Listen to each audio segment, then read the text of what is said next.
हमने 4 पैरामीटर्स पढ़ने हैं डायरेक्टिंग एफिशिएंट करने के लिए। The first was supervision, the second is motivation, the third is leadership और चौथा क्या होगा?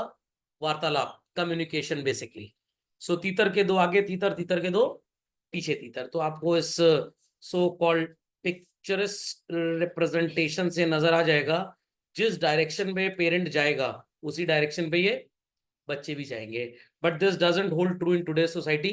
पता लगा किसी पापा डॉक्टर है, बच्चा कह रहा है मैं इंजीनियर बनूंगा। पापा इंजीनियर है, बच्चा कह रहा है मैं सीए बनूंगा। पापा पुलिस में, बच्चा कह रहा है मैं चोर बनूंगा ताकि थोड़ा बहुत टारगेट घर में पूरा हो जाए पापा का। Is that clear? तो लीडरशिप का मतलब जो भी आपका हेड आपको बोलता है आप उसी गोल को अचीव करने में लग जाते हैं।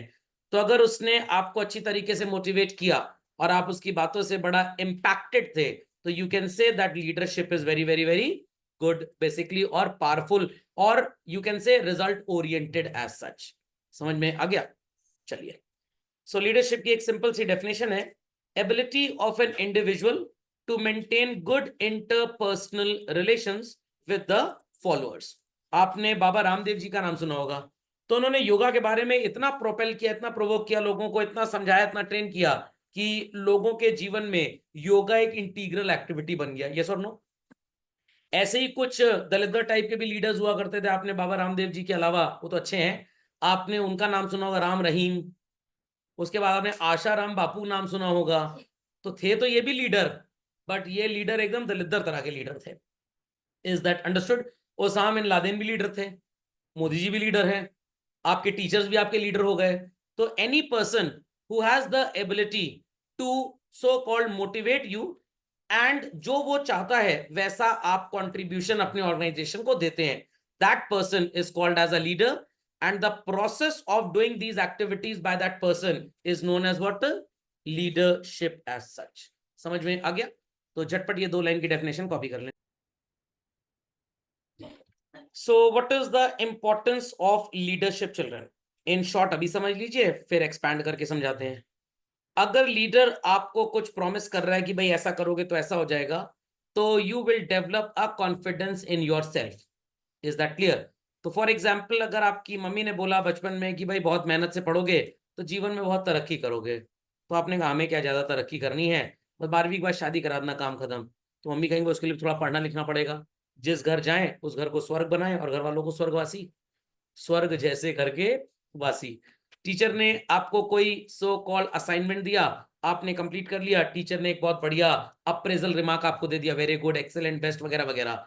तो यू हैपन टू अंडरस्टैंड कि हाँ भाई चीजें हमको आ रही हैं अब और हम तरक्की कर सकते हैं। तो ultimately what is being developed in you children? A sense of confidence. The leader में assign task which provide psychological support, मतलब ऐसा काम आपको दिया जाए जिससे आप बेटरमेंट की तरफ मूव करें। किसकी तरफ?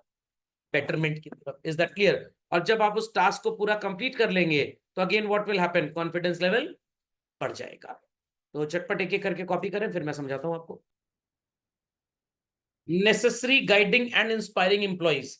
तो लीडर जब कोई टारगेट आपको देता है और आप उस टारगेट को अचीव कर लेते हैं बच्चों, तो एम्प्लॉइज गेट इंस्पायर और वो अच्छा काम करने के लिए और so called team spirit develop करते हैं। बट आप कितना भी अच्छा करें, लीडर हमेशा आपको डांटता फटकारता रहे तो आप अच्छा काम कल को करेंगे ही नहीं। Link between management and workers. तो मैनेजमेंट ने मिडिल मैनेजमेंट को बोला कि भाई ऑपरेशनल या सुपरवाइजरी लेवल से काम कराना है, तो who will make you do the work? Basically leader, and the process is called as leadership. अगर ऑर्गेनाइजेशन में कोई चेंज आया, पहले हैंडलूम में काम होता था, अब पावरलूम है और वर्कर्स को ट्रेनिंग चाहिए। कुछ वर्कर्स तो डर गए, कुछ वर्कर्स डर गए, मशीन में हाथ आएगा टूट जाएगा। कुछ वर्कर्स डरे तो नहीं है, बट उनको ये लग रहा है कि अगर हम टारगेट अचीव नहीं कर पाए और काम नहीं सीख पाए तो हो सकता है हमको नौकरी से निकाल दिया जाए। तो अब यहाँ पे किसको थोड़ा सा पॉजिटिव एटीट्यूड शो करके लोगों को मोटिवेट करना पड़ेगा कि नहीं आप आइए, हम आपके साथ हैं, आप कुछ गड़बड़ी करेंगे तो we'll take care of that. Who will do that children? A leader. So this is the importance of leadership. सबने लिख लिया? झटपट अपडेट कर लिया। चलिए, so how it creates confidence children? जब लीडर अप्रिशिएट करेगा कि आपने काम बहुत उम्दा किया है, बहुत जबरदस्त, तो सो कॉल्ड आपके अंदर कॉन्फिडेंस आएगा और कल को आप इससे भी ज्यादा अच्छा काम क्रिएट करेंगे, टारगेट अचीव करेंगे। तो appreciation is very necessary. Logic समझ में आ गया? और जब काम खराब हो तो एप्रिसिएशन की जगह क्या होता है? सर वहां डेप्रिसिएशन लिख के चलेंगे आएंगे हम, अंडा मिलेगा आपको। Is that clear? तो एप्रिसिएशन इज वेरी नेसेसरी। अब आप कहेंगे सर सीढ़ी के ऊपर उछल रहा है, कहीं गिर गया तो डेप्रिसिएशन हो जाएगा। People understood how it is to be appreciated, कैसे कॉन्फिडेंस क्रिएट होता है? समझ में आ गया? तो जब आप कुछ अच्छा काम करते हैं, अच्छा रिजल्ट अचीव करते हैं, तो योर पेरेंट्स में अप्रिशिएट दैट। किसी बच्चे के मान लीजिए मार्क्स आ गए लेट अस से 42%, कितने? 42, पूरे मोहल्ले में पार्टी हो गई। और किसी के 98 आ गए, ये मार खाया कायदे से। क्यों? क्योंकि पिछली बार इसका 99.5 आया था और अब कितना आ गया? 92। इसका पिछली बार 38 आया था, अब कितना आ गया? 42।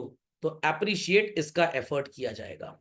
और इसको अप्रिशिएट भी करेंगे, ये बोलेंगे भाई थोड़ी सी मेहनत करो ताकि और मोटिवेटेड रहो।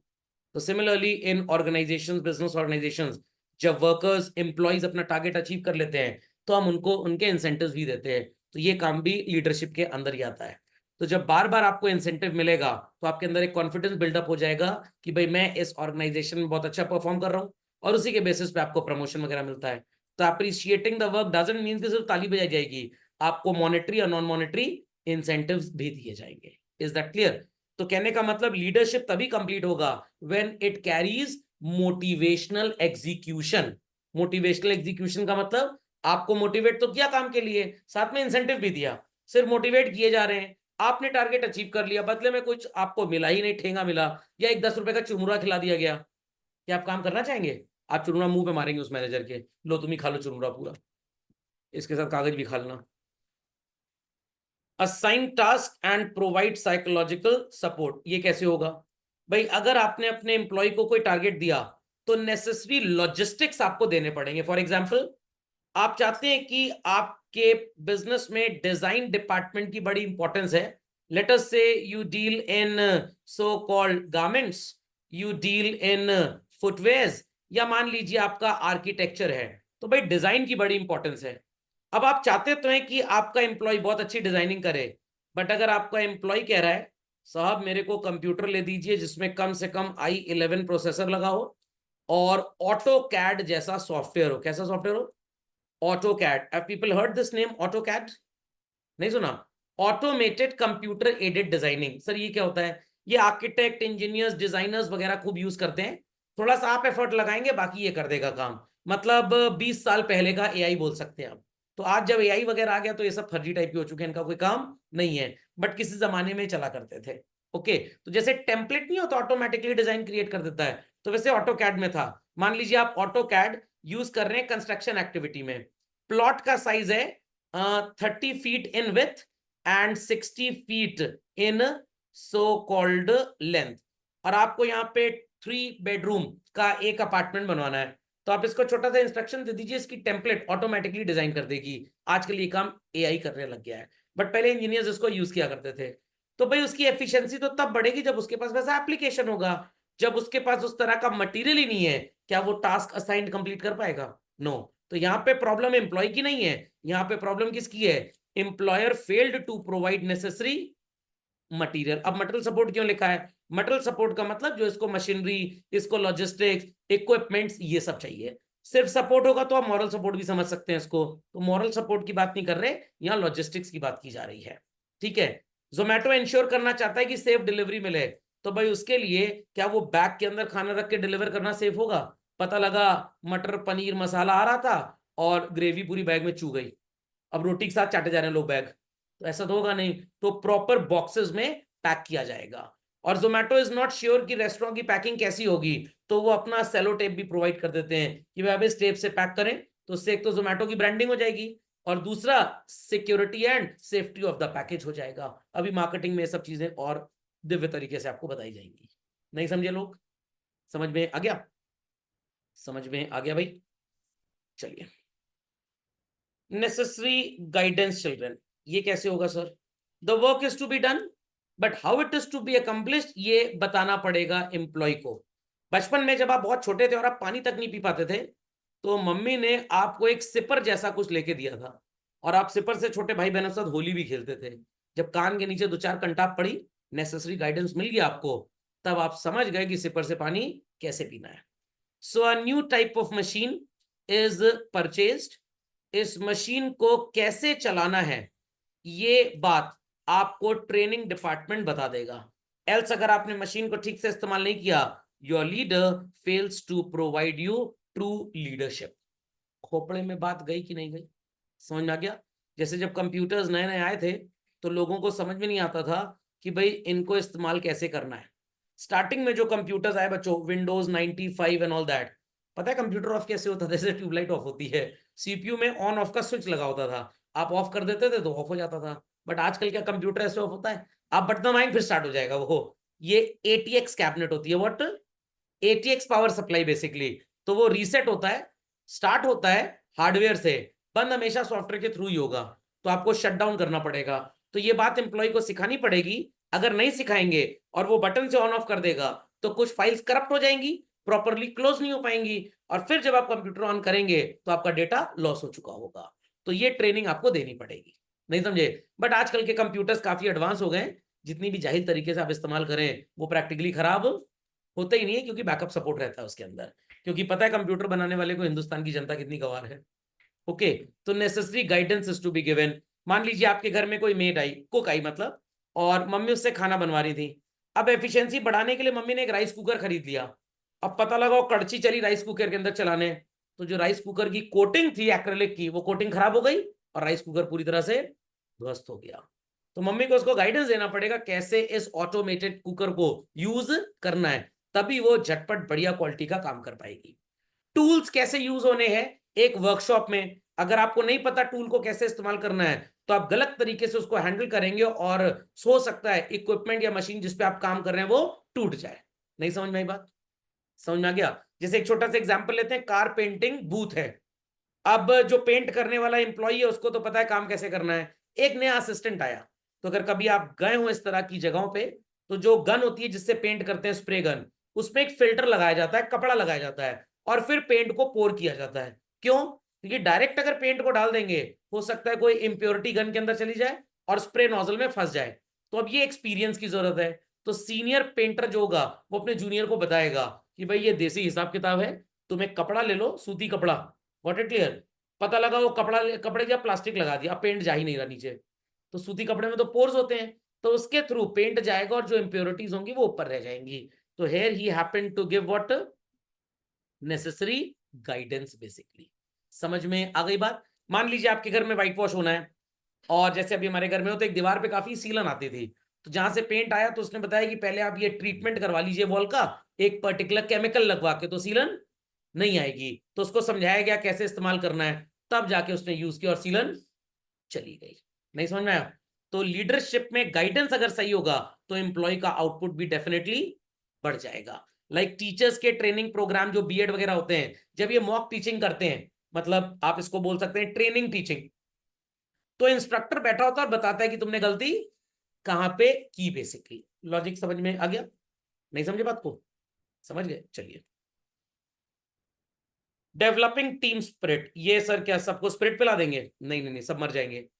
अगर आपने मार्केटिंग डिपार्टमेंट के 10 एम्प्लॉयज को अलग अलग एक्टिविटीज दी और उन सारे लोगों ने अपनी एक्टिविटी को सही तरीके से निभाया, एज अ रिजल्ट आपकी सेल्स बढ़ गई, तो कैसे आप टीम स्पिरिट डेवलप करेंगे उनके अंदर? स्पिरिट तो पिलाएंगे नहीं, we will give them what children? We will give them what? Incentive. जितना बढ़िया इंसेंटिव देंगे वो अगली बार काम उतना अच्छा करेंगे। समझ में आ गया? लिख लीजिए झटपट fast. Link between management and workers. So ये पॉइंट थोड़ा सा मेरे को गड़बड़ इसलिए लगता है, बेसिकली लीडर जो होता है he is the link between management and workers, आपका सिलेबस ऐसा बोलता है, बट ऐसा नहीं है। Either children it is top level management, और इट इज मिडिल लेवल, और इट इज सुपरवाइजरी लेवल। तीनों लेवल में आपको लीडर्स मिलेंगे ही मिलेंगे। अगर आपके बोर्ड ऑफ डायरेक्टर्स भी हैं, उनको कोई पॉलिसी बनानी है, बट वो पॉलिसी बनाने में थोड़े हिचकिचा रहे हैं या पॉलिसी ठीक से बन नहीं पा रही है, व्हाटसएवर इट इज, तो दे में बैक ऑफ की नहीं, ये तो हो ही नहीं सकता। तो टॉप मैनेजमेंट में ही किसी बोर्ड ऑफ डायरेक्टर्स को, किसी बोर्ड ऑफ गवर्नर्स को इनिशिएटिव लेना पड़ेगा कि भाई ये बाकी लोग जो मायूस हो गए हैं इनको मोटिवेट करना पड़ेगा. So there also you will get a leader. Middle management में भी you will get a leader, supervisor में भी लीडर होगा, इनके बीच में भी होगा. तो एक्चुअली इस पॉइंट की जगह ये नहीं होना चाहिए link between management and worker. Leader is all pervasive, all pervasive. Got it clear? तो ये इंटर भी है और इंट्रा भी है. टॉप मैनेजमेंट के अंदर भी है और टॉप और मिडिल के बीच में भी है. मिडिल के अंदर भी है, मिडिल और सुपरवाइजरी के बीच में भी है. सुपरवाइजरी के बीच में भी और सुपरवाइजरी और जो वर्कर्स होते हैं इसके नीचे उनके बीच में भी है. ज्यादातर लीडरशिप का काम जो आता है वो बेसिकली मिडिल और उसके नीचे आता है. Fundamental logic is clear? क्योंकि टॉप मैनेजमेंट में जब आप बोर्ड ऑफ गवर्नर्स की बात करते हो तो वो सिर्फ जॉइंट स्टॉक कंपनी में होते हैं. क्या पार्टनरशिप और सोल प्रोप्राइटरशिप में कोई बोर्ड ऑफ गवर्नर्स होंगे? कोई नहीं होगा. बट लीडरशिप तो एम्प्लॉय के साथ मेंटेन करने के लिए आपको चाहिए ही चाहिए. ओके, समझ में आ गया?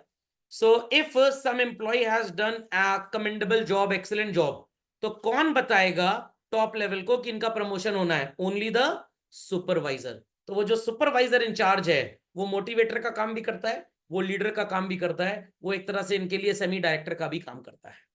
Fundamental logic is understood? समझ में आ गया?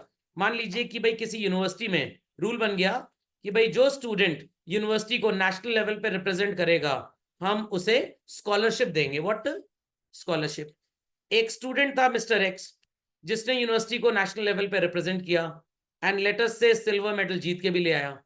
तो अब वो टीचर के पास जाएगा और टीचर को बोलेगा I am eligible for scholarship because हमने रूल्स के हिसाब से अपनी यूनिवर्सिटी को रिप्रेजेंट किया.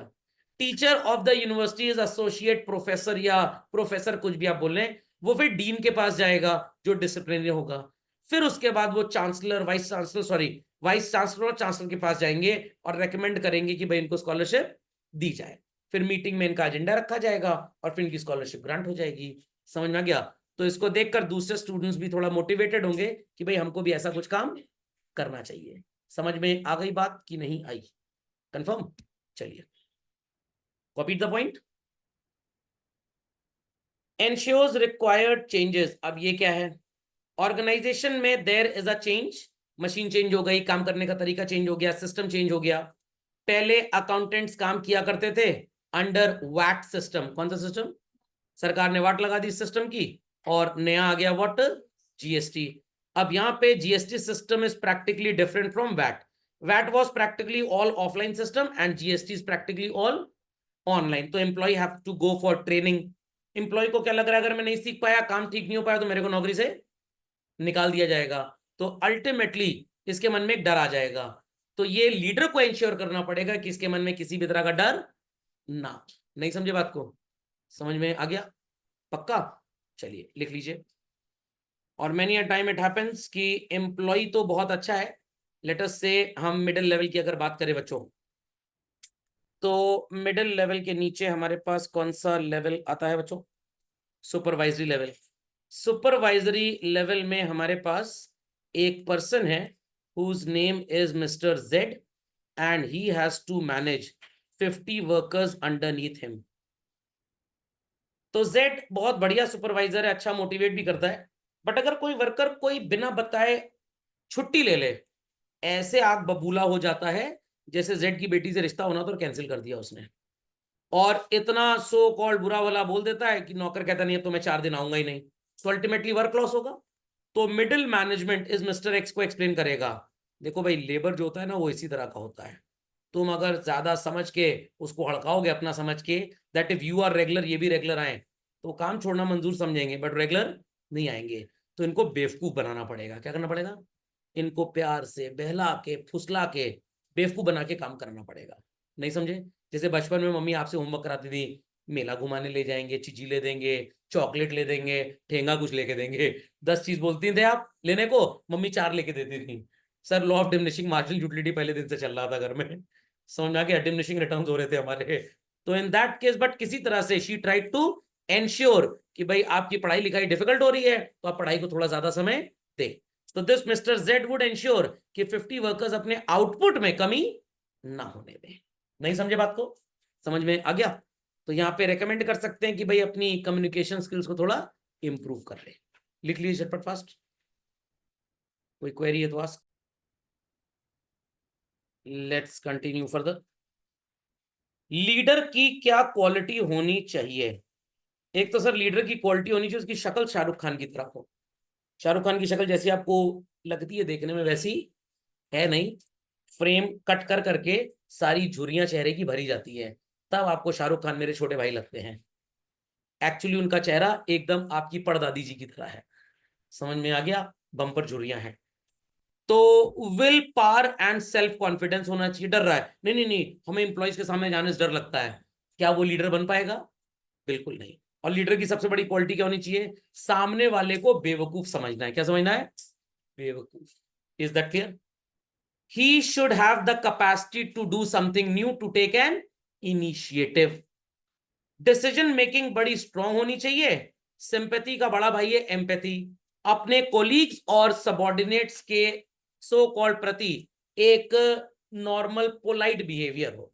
जैसे हमारे इंडिया में होता क्या है, अगर आप किसी को बता दें इनकम टैक्स की नोटिस आई है, अरे बप्पा रे बप्पा, ऐसा हाथ पैर फूलेगा जैसे पैथोलॉजी की रिपोर्ट में कैंसर की 5वीं स्टेज आई है। समझ में आया?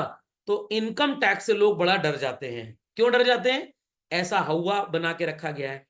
पता लगे कि पुलिस आ गई है, व्हाट, पुलिस, तो लोग डर जाते हैं ना, क्योंकि पुलिस का ऐसा रोल पोर्ट्रे किया गया है। लॉजिक समझ में आया कि नहीं आया? समझ में आ गया? तो police, income tax, they should have empathy.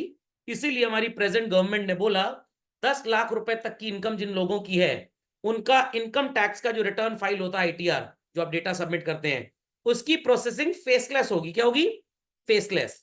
ना आपको ऑफिसर देखेगा, ना आप ऑफिसर को जानते हैं। सिस्टम इतना सरल, इतना आसान बना दिया गया कि भाई एक क्लास 5 का स्टूडेंट भी बता देगा कि 10 लाख, 15 लाख, 20 लाख तक की इनकम पे कितना टैक्स लगेगा और किस किस जगह पे आप टैक्स बचा सकते हैं। इतना सिस्टम आसान कर दिया। नहीं तो पहले इनकम टैक्स ऑफिसर्स बड़े चतुर होते थे, फर्जी टाइप के, आपको चिट्ठी पत्री भेज देते थे ऑफिस से और आपको ऑफिस बुलाते थे, आप डर जाते थे, उसमें अपनी घूस सेट कर लेते थे।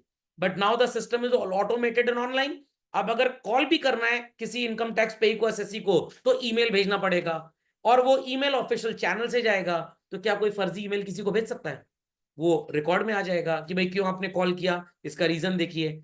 अब उनके ऊपर भी डंडा बरसने लग गया। तो इसलिए now they have become highly empathetic. उसके अंदर एक सेंस ऑफ रिस्पॉन्सिबिलिटी होना चाहिए कि मेरे को किस लेवल पे कैसी लीडरशिप देनी है। ये फर्स्ट पॉइंट से मिलता जुलता है। Communication skill should be strong, he should be a good motivator, और उसको काम की पूरी नॉलेज होनी चाहिए। जैसे अगर मैं पूछूं कि भाई किसी भी पर्टिकुलर सब्जेक्ट में टीचर के अंदर सबसे पहली क्या क्वालिटी होनी चाहिए? क्या उसका चेहरा बहुत अच्छा होना चाहिए? नो। महंगे कपड़े पहन के आए वो क्लास में? नो। क्या होना चाहिए? गलत बात। पहले तो सब्जेक्ट नॉलेज होनी चाहिए। ठेंगा सब्जेक्ट आता नहीं है, दाएं बाएं की बकवास किए पड़े हैं, खोपड़े में बात गई। तो जब तक सब्जेक्ट नॉलेज नहीं होगी, कम्युनिकेशन स्किल तो ट्रेनिंग लेकर बन ही जाएगी। आप किसी भी अच्छे सॉफ्ट स्किल ट्रेनर को ज्वाइन कर लीजिए, वो बता देगा किस जगह कैसा कितना क्या बोलना है, वो तो आप सीख जाएंगे 2 दिन के अंदर। बट भैया आपको यही नहीं पता कि बोलना क्या है, तो उल जलूल की बकवास करेंगे आप वहां पे और लोग आपको नहीं सुनेंगे। तो me being a teacher of the subject, yoga के ऊपर बोलने लग जाऊं, 4 दिन बाद आप कहेंगे जय माता दी। समझ में गया? रामदेव बाबा कॉमर्स बिजनेस की क्लास लेने लग जाएं, लोग कहेंगे जय माता दी। तो जहां जिसको जो बोलना है, जो सुनने आए हैं, अगर उसके अलावा कुछ बकवास करोगे तो मोटिवेटर तो आप बहुत अच्छे हैं, बट आपको आपके वर्क की नॉलेज है ही नहीं। Can you be a good motivator? बिल्कुल नहीं। तो अगर आप एक लेटेस्ट से डिजाइन डिपार्टमेंट में काम करते हैं और आपके जो डिजाइन हेड हैं, हो सकता है वो एनआईएफटी से पास करके कभी ना आए हो, बट एक्सपीरियंस इतना ज्यादा था कि वो बता देंगे कि डिजाइन में क्या क्वालिटी होनी चाहिए। I take an example of an experienced tailor. Experienced tailor, हो सकता है उसने निफ्ट से कभी पढ़ाई की ही ना हो, बट पिछले 5-10 साल में कपड़ा सिल सिल के अलग अलग लोगों के कपड़े स्टिच करके उसको पता लग गया कि मार्केट में माहौल कैसा है, डिजाइन कैसा है। तो वो भी एक अच्छे डिजाइनर का काम कर सकता है कि नहीं कर सकता? नहीं समझे बात को? समझ गए? एक छोटा सा एग्जाम्पल लेते हैं। Take an example that somebody is a जज इन हाई कोर्ट। सर ये बनते कैसे हैं? भाई मिनिमम 10 साल की तो प्रैक्टिस हो आपकी, फिर थोड़ी अकल वकल भी आपके अंदर ठीक ठाक होनी चाहिए, और अल्टीमेटली जुगाड़ पानी। जैसे 700 परिवार हिंदुस्तान में जुडिशरी को ओवररूल कर रहे हैं। मान लीजिए आप जज बन गए और एज अ जज you take up mostly so called criminal cases. कौन से केसेस? क्योंकि जब आप वकील थे तब भी आप ज्यादातर क्रिमिनल केसेस में ही इन्वॉल्व थे। तो जब आपको जज बनाया जाएगा तो भाई उनको भी पता है कि भाई आपने जीवन भर 15-20 साल क्रिमिनल केसेस लड़े हैं, तो आप अच्छे जज कब बन पाएंगे? जब क्रिमिनल केस आपके सामने है तब आप अच्छा डिसीजन देंगे, या कोई जॉब वॉब वाला केस आया तब आप अच्छा डिसीजन देंगे? क्रिमिनल केस, क्योंकि आप उसमें स्पेशलाइज करते हैं। तो जो लोग यूपीएससी का एग्जाम क्वालिफाई करते हैं, अगर वो चार्टर्ड अकाउंटेंट्स हैं या कॉमर्स बैकग्राउंड में आए हैं और टॉप रैंक पे जाते हैं, तो उनको सजेस्ट किया जाएगा go for IRS, what, Indian revenue services. वो टैक्सेशन में ज्यादा कंट्रीब्यूशन दे पाएंगे, नहीं समझे? बट अगर ह्यूमैनिटीज बैकग्राउंड से है, पॉलिटिकल साइंस वगैरह बहुत अच्छा था, तो बोला जाएगा कि भाई आप आईएफएस बन जाइए। नहीं समझे बात को? समझ में आ गया? और अगर बीए किया, एमए किया, 11th-12th में भी so called subject public administration के थे, टॉप रैंक आई है, तो आपको पैनल क्या बोलेगा? प्रेफर आईएएस, क्योंकि आपके अंदर वो क्वालिटी है। नहीं समझे बात को? नहीं समझे उस बात को? समझ में आ गया? मान लीजिए हमें रेलवे के लिए सीनियर ऑफिसर चाहिए, Indian railway personnel services, IRPS. What it clear? आपको बनाया जा रहा है सो कॉल्ड रेलवे के किसी जोन का सीईओ मान लीजिए, तो आपसे पूछा जाएगा भाई आपका टूरिज्म एंड ट्रैवलिंग में इंटरेस्ट है, तो आप आईआरपीएस के लिए अप्लाई कर दीजिए। तो same is the case here also children. तो जब आपने क्रिमिनल केसेस ढेर सारे लड़े हैं तो आपको ज्यादातर नॉलेज क्रिमिनोलॉजी की है, तब एज अ जज आप डिसीजन बहुत अच्छा दे पाएंगे। क्योंकि हमको ऐसे जज नहीं चाहिए जो कुछ भी बोल दें, फिर क्लाइंट सुप्रीम कोर्ट चला जाए हाई कोर्ट से, या डिस्ट्रिक्ट कोर्ट से हाई कोर्ट चला जाए। हमको ऐसे जजेस चाहिए जो ऐसा डिसीजन दें ताकि सामने वाला जो केस कर रहा है, जो हार गया, वो सोचे कि भाई ऐसा डिसीजन आया है, ऐसी बात पे डिसीजन दिया गया है कि आगे भी हमको हारना ही हारना है, तो केसेस की पाइलिंग अप नहीं तो आप कुछ भी बोल दीजिए, एक पार्टी जो हारेगी वो तुरंत दूसरे कोर्ट में चली जाएगी। इज दैट अंडरस्टूड और नॉट? लॉजिक समझ में आ गया? तो किसी भी प्रोफेशन में भाई subjective knowledge is very very very important. अगर वो नहीं है तो ना आप एक अच्छे बिजनेसमैन बन पाएंगे, ना आप अच्छा जॉब कर पाएंगे, आप बेवकूफ बना लेंगे लोगों को। ठीक से समझ में आ गया? जैसे एक जगह बातचीत चल रही थी, कंपटीशन होता, कौन क्या बना लेता है। मैंने कहा मैं मैगी, अंडा, चाय और बेवकूफ, ये 4 चीज बना लेता हूँ। समझ में? घर वाले कहते हैं आज आप बनाएंगे खाना, तुरंत जोमेटो का ऐप ओपन करता हूँ, जो कहो तुरंत ऑर्डर हो जाएगा। तो इसको बेवकूफ बनाना कहते हैं। सेल्फ कॉन्फिडेंस तो होना ही चाहिए। डरेंगे अगर किसी भी चैलेंजिंग सिचुएशन से, चैलेंजिंग की स्पेलिंग में ई लगा लीजिएगा, ई गलत स्पेलिंग है। तो चैलेंजिंग सिचुएशन से अगर डर गए, मोदी जी अगर डर गए होते कोविड से, तो क्या देश इतनी तरक्की कर पाता जितनी कर रहा है? क्या इतने लोग जिंदा बचे होते? नो। हर बार रिंग टोन में क्यों बोला जाता था इससे डरना नहीं है? अगर बोले ये डरना है, डरते रहो, आप फोन ही काट देते। मेरा खुद ही हाल हो गया था कोविड पीरियड में, मतलब कोविड तो नहीं हुआ था, और टीवी जब देख लें लगातार, या 5,000 मर गए या 2,000 मर गए, अगला नंबर अपने ही लगता था, तो टीवी सबसे पहले बंद करते थे, सिर्फ महाभारत और रामायण देखते थे। समझ में आया? फिर न्यूज पढ़ो, उसमें नंबर छपता था, आज इतनी डेथ हुई, इतने लोग इन्फेक्टेड पाए गए। तो बाद में उसको देख के कुछ लोग साइकोलॉजिकली इल होने लग गए, तो ब्रॉडकास्टिंग मिनिस्ट्री ने डिसाइड किया कि अब अखबार में इनके नंबर्स को हमको बिल्कुल भी नहीं देना है। Is that understood? नहीं समझ में आ रही बातें? समझ में आ गई बात? समझ में आ गई बात? चलिए लिख लीजिए फास्ट। तो he should have self confidence, अपनी एबिलिटी और चैलेंजिंग सिचुएशन को अच्छी तरह से वो फेस कर ले जाए। बचपन में तो दवाई पीना ही बहुत बड़ा चैलेंज था, मम्मी पापा के लिए आपको दवाई पिलाना बहुत बड़ा चैलेंज था, तो they acted as a leader. उनको अपनी एबिलिटी पे पूरा भरोसा था, गर्दन पकड़नी है, मुंह पकड़ना है, मुंह खोलना है और चम्मच अंदर घुसेड़ देना है, और जब तक दवाई अंदर गर्दन के चली ना जाए तब तक आपका मुंह छोड़ना नहीं है, नहीं तो आप उबाग देते दवाई बाहर। तो this was their ability, will power, they face this challenging position and घुसेड़ो the medicine in your mouth. समझ में आ गई बात कि नहीं आई? लिख दिया भाई सबने? चलिए, should not wait for the opportunities to come, rather create an opportunity, rather create। तो जब ओटीपी वाला प्रॉब्लम आ गया इंडिया में कि भाई ओटीपी गलत सलत आती है, तो भाई एक अपॉर्चुनिटी बना दी गई, क्यूआर कोड बना दिया गया। क्या क्यूआर कोड के केस में चीटिंग हो सकती है? No sir. ओटीपी में कैसे हो सकती है? आपने रिक्वेस्ट किया कि हमको ये शॉपिंग करनी है, हम ये पेमेंट करेंगे। मैं अमेजोन की बात कर रहा हूं बच्चों, इसमें बड़े फ्रॉड होते थे। आपने अमेजोन की वेबसाइट पे गए, ऑर्डर प्लेस किया, जैसे ही आप ऑर्डर प्लेस करने के बाद पेमेंट पे जाते हैं, वहां से एक दूसरी कंपनी का काम चालू हो जाता है, अमेजोन वालों का सेल का काम खत्म हो जाता है। वहीं पे क्लिक करते टाइम हो सकता है आप रीडायरेक्ट हो रहे हो जिस पेज पे, वो फर्जी टाइप का पेज हो, आपको लग रहा है अमेजोन का पोर्टल है, बट पोर्टल किसी चोर का पोर्टल हो, तो आपका पेमेंट तो चोर के पास चला जाएगा। तो it has to be ensured कि ये गलती ना हो। आई रिपीट, ये गलती ना हो।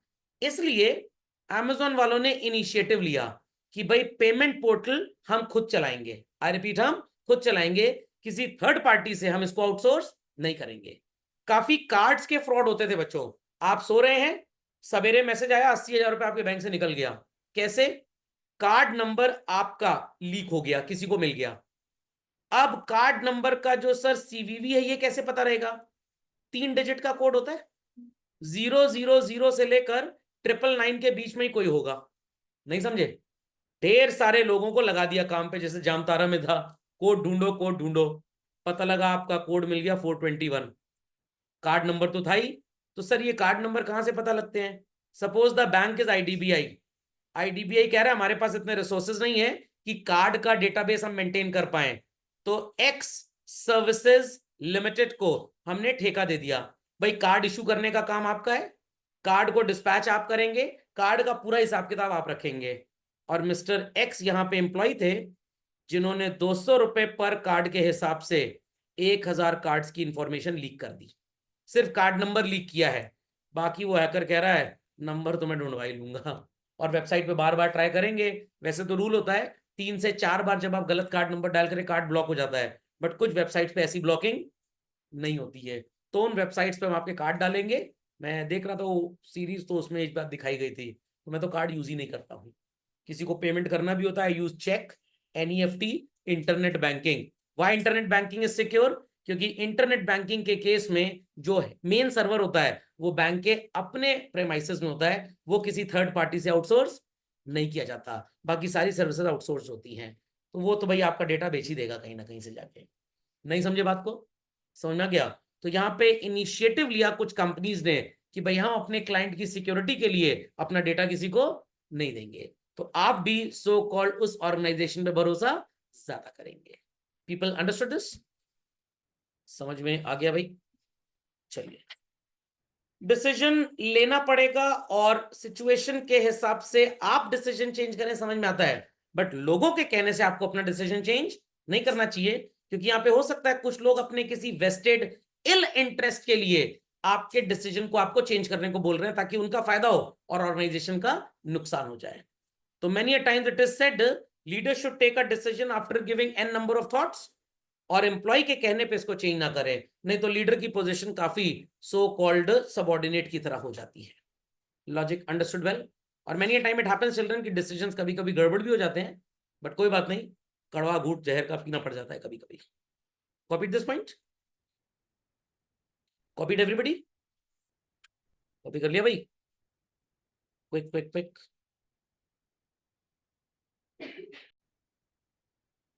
Let's continue. एम्पैथी, दूसरे की समस्या को एकदम अपनी समस्या समझ के सुलझाएं। इफ द एम्प्लॉय सेज, भाई मेरे घर में किसी की तबीयत खराब हो गई है, मेरे को जरा 2 दिन की एक्स्ट्रा छुट्टी चाहिए, तो ऐसे कुछ प्रोविजंस ऑफिस में स्टैंडर्ड ऑपरेटिंग प्रोसीजर्स होने चाहिए जो ये काम करवा पाए। आप सामने वाली की नीड को समझिए कि भाई क्या किया जा सकता है, और अगर आप उसकी नीड को समझेंगे, जेन्युइन नीड होगी, उसकी प्रॉब्लम रिजॉल्व कर दी, तो वो मान के चलिए बच्चों, सबऑर्डिनेट अपने मरते दम तक he will be highly loyal to the organisation.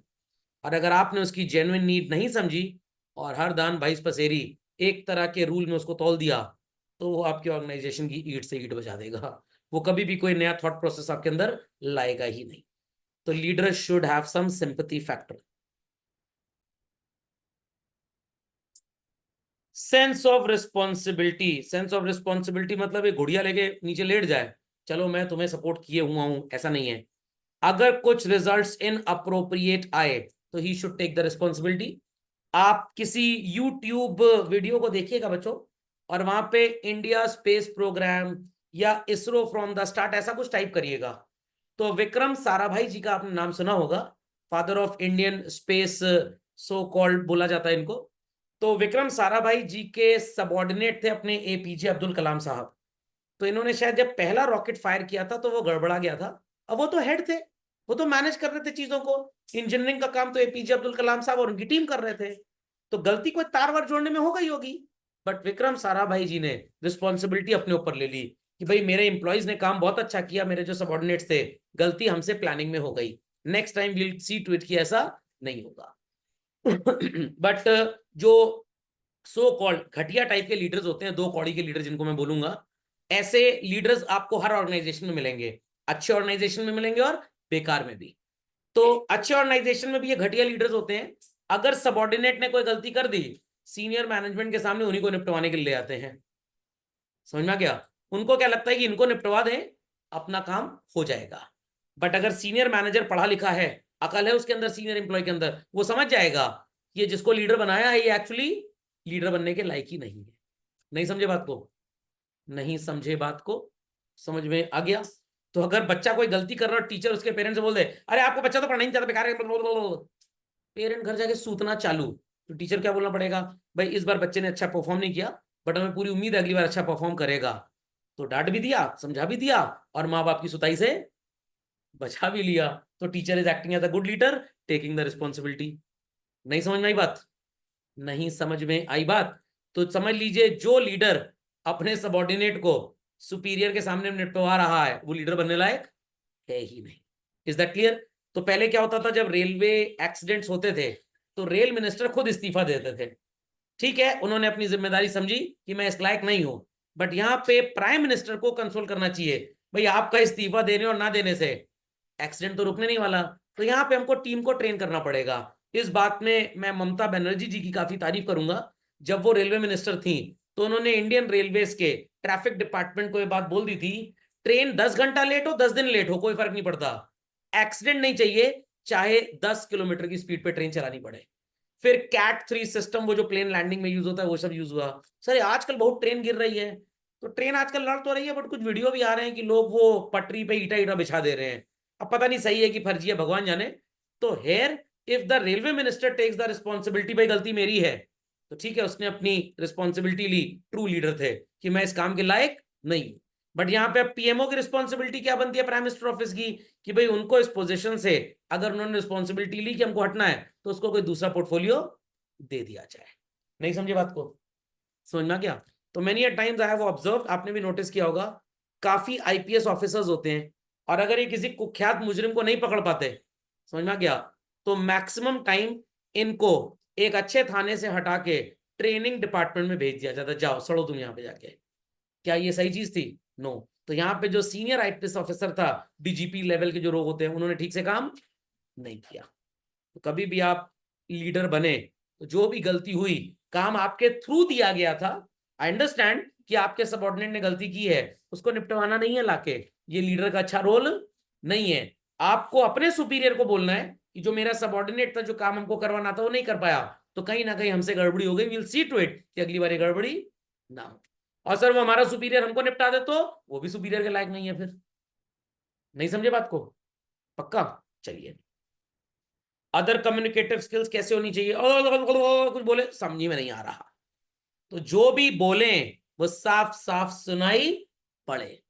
ज्यादा उपन्यास सुनाने की जरूरत नहीं है। 8 घंटा मीटिंग चल रही है, शाम को 5 बजे ऑफिस खत्म हुआ, 5 बजे ऑफिस खत्म हुआ, उसके बाद 8 घंटे रात को 1 बजे तक मीटिंग चल रही है, और आप अगले सुबह एम्प्लॉय से उम्मीद कर रहे हैं 10 बजे टाइम पे आ जाए ऑफिस, आएगा वो?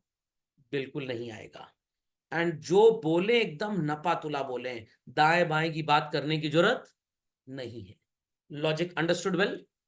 Logic understood well children? लिख लीजिए फास्ट। मोटिवेशनल स्किल्स, साथी हाथ बढ़ाना चाहे हाथ टूट जाए, should understand the need of the people and motivate them. अगर कोई इंप्लॉय कह रहा है that I am following short of money for my expenses, तो office should have an arrangement to lend certain advance. नहीं करेंगे तो नौकर चोरी करेगा। समझ में आ गई बात? ऐसी चीजें घर में आपने देखी होंगी, जो मेड और हाउस हेल्प आती हैं, भाभी जी 2,000 एडवांस दे दीजिए, क्यों? आईफोन खरीदना है। अब मम्मी का आईफोन तो 50,000 का है, हाँ तो बाकी 25 घर से भी 2-2 हजार बोल दिया है, तो मम्मी एडवांस दे देंगी, और नहीं तो वो चोरी करेगी। नहीं समझे? समझ में आ गया? सर चोरी कैसे करेगी? अरे मान लीजिए आधा आधा किलो टमाटर ही ले जाके बेच दी किसी को सेकेंड हैंड, 10 रुपए में, 15 रुपए में। Is that clear? घर में कुछ पैसे दाएं में पड़ेंगे, पार कर देगी उस पैसे को। कहीं मम्मी कान का झुमका गिर गया, उसी को निपटा देगी। लॉजिक समझ में आ गया? तो you should understand the need of the people and motivate them. हाँ, एम्प्लॉय ये बोले मेरे को मर्सिडीज खरीदनी है, और वो नौकर है, चपरासी है, तो लीडर क्या बोलेगा? तुम नौकरी छोड़ दो, तुम यहाँ काम करने के लायक नहीं हो, क्योंकि मर्सिडीज खरीदने के बराबर हम तुमको एडवांस दे नहीं पाएंगे, और उस एडवांस का रीपे करने की तुम्हारी हैसियत है ही नहीं। कहने का मतलब 25 नंबर मैथ्स में आया, कह रहा है मैं पीसीएम पढ़ूंगा। समझ में आ गया? स्कूल वाले कह रहे हैं तुम एक काम करो, पीसीएम विद बायो और कंप्यूटर साइंस एडिशनल सब्जेक्ट ले लो। जब आत्महत्या का प्रोग्राम बना ही चुके हो तो जहर हम दे ही दिए रहे तुमको। समझ में आ गई भाई बात? चलिए, नॉलेज जब तक नहीं होगी, क्या आप एक अच्छे लीडर बन पाएंगे? बिल्कुल भी नहीं। तो कलाम साहब जब इसरो में एम्प्लॉइज को मोटिवेट करते थे, तो इसलिए मोटिवेट करते थे कि वो मन से, तन से, उनके खून में भी मिसाइल दौड़ती थी, उनके अंदर एक विजन था। बट आप एक्सपेक्ट करें कि कोई आईएएस ऑफिसर इसरो में जाए और सो कॉल्ड लोगों को ज्ञान ऐसा दे, क्या वो मोटिवेट कर पाएगा? कभी नहीं कर पाएगा, क्योंकि उसके अंदर वो स्किल है ही नहीं बेसिकली। तो इसलिए working knowledge is very very very important. तो जिसको हाथ में मेहंदी लगानी आती है, आप उससे शादी के टेंट की तो डिजाइनिंग करवा सकते हैं, बट क्या आप उससे न्यूक्लियर वेपन डिजाइन करवा सकते हैं? बिल्कुल नहीं करवा सकते। तो अगर आप एक कंप्यूटर प्रोग्रामर हैं और आपको बोला जा रहा है कि आप फाइनेंस सेक्टर में मोटिवेट करिए अपने एम्प्लॉयज को, will you be able to do the same? बिल्कुल भी नहीं। तो मान लीजिए कि भाई आपके स्कूल के जो प्रिंसिपल हैं, दे आर पीएचडी, और इन्होंने पीएचडी सो कॉल लेटर्स से पॉलिटिकल साइंस सब्जेक्ट से की हुई है, और उम्मीद की जा रही है कि ये बच्चों को मोटिवेट करेंगे टुवर्ड्स इंजीनियरिंग। मैं ये नहीं कह रहा कि कर ही नहीं सकते, बट अगर आप किसी आईआईटी के प्रोफेसर को ले आए तो शायद वो काफी हाई प्रोफाइल एग्जाम्पल्स आपके सामने सेट कर देंगे। नहीं समझे बात को? समझ में आ गया? चलते हैं आगे। सो लीडरशिप की 3 स्टाइल्स होती हैं चिल्ड्रन। सर मतलब एक अकेला है तो ऑटोक्रेटिक, जो मैं बोलूंगा वही होगा। पार्टिसिपेटिव डिसेंट्रलाइजेशन बेस्ड होती है, सुनते सब की हैं, जिसका आइडिया अच्छा लगता है फॉलो कर लेते हैं। फ्री रेन लजीज फेयर का मतलब होता है एम्प्लॉय को हेड बना दिया। ध्यान दीजिएगा बच्चों मेरी बात पे। Here it is centralisation focused, autocratic में सेंट्रलाइजेशन। यहां डिसेंट्रलाइजेशन है, सुनेंगे सबकी, जिसका अच्छा लगेगा आइडिया वो फॉलो कर लेंगे। Here it is delegation. What? Delegation. खोपड़े में बात गई, खोपड़े में बात गई। समझ में आ गया? मोदी जी ने बोला कि भाई लड़कियों की शादी करने की उम्र 21 साल होगी, पूरे इंडिया में एक कानून हर स्टेट को फॉलो करना पड़ेगा। अब इसमें कुछ गलत तो है नहीं, बट हमने किसी से कंसल्ट नहीं किया ये रूल लॉ बनाने से पहले। It is autocratic. NITI Aayog में हर चीफ मिनिस्टर, लेफ्टिनेंट गवर्नर, सबकी राय ली गई, तब सोचा गया लॉकडाउन कितने दिन का लगाया जाए। It is called as what? Democratic. नहीं समझ में आया? मोदी जी ने कहा भैया अपना अपना समझ लो, जिसको मरना है मरो, जिंदा रहना है जिंदा रहो, मेरे को लेना देना नहीं है। State government is free to decide. It is called as what children? Laissez faire. नहीं समझे बात को? तो हमारे यहाँ central board of secondary education जो चलता है, council for Indian school certificate examination जो चलता है, तो जो हेड ऑफिस डिसाइड कर लेता है, हर स्टेट के सीबीएसई आईएससी स्कूल को बात फॉलो करनी पड़ती है। Is that understood? बट अगर एनसीईआरटी को मीटिंग लेनी और सिलेबस को अपडेट करके पूरे इंडिया में एक रखना है क्लास के लिए, तो वो हर स्टेट बोर्ड से और जो 3 नेशनल बोर्ड्स है, CBSE, CISC and national open school, सबसे मिलकर वार्तालाप करेंगे। It is democratic. But government ने बोला भाई education is a matter of state. समझ में आ गया? तो भैया हर स्टेट अपने हिसाब से डिसाइड कर लो क्या सिलेबस पढ़ाना है, क्या सब्जेक्ट पढ़ाना है। तो महाराष्ट्र में वो 160 नंबर का पेपर होता है। किसी स्टेट में सिलेबस में कुछ चीजें 11th में, कुछ चीजें 12th में है, सब अलग अलग चलता है। तो इट इज कॉल्ड एज लजीज फेयर टाइप ऑफ लीडरशिप। नहीं समझे बात को? दादी माँ डिसाइड करेंगी घर में सफाई वाली, बर्तन वाली कब आएगी। ऑटोक्रेटिक। 4 बहुएं हैं, 4 फ्लोर्स में रह रही हैं, बट दादी माँ विल डिसाइड। हर फ्लोर की बहू अपने हिसाब से काम वाली से बात करके दादी जी को बता दे, दादी जी एक टाइम बता देंगी उसको। It is participative. अपनी अपनी काम वाली भाई अलग अलग रख लो हर फ्लोर में, दादी माँ कह रही मेरे से कोई लेना देना नहीं है। It is what? लजीज फेयर। लस्सी फेयर नहीं, लजीज फेयर। ओके, ये शब्द आपने बहुत बार सुना होगा, बेसिकली समझ में आ गया। चलिए, तो आज की सेवाएं बच्चों यहीं समाप्त होती हैं। अगले प्रसारण में इनके ऊपर आगे वार्तालाप करेंगे।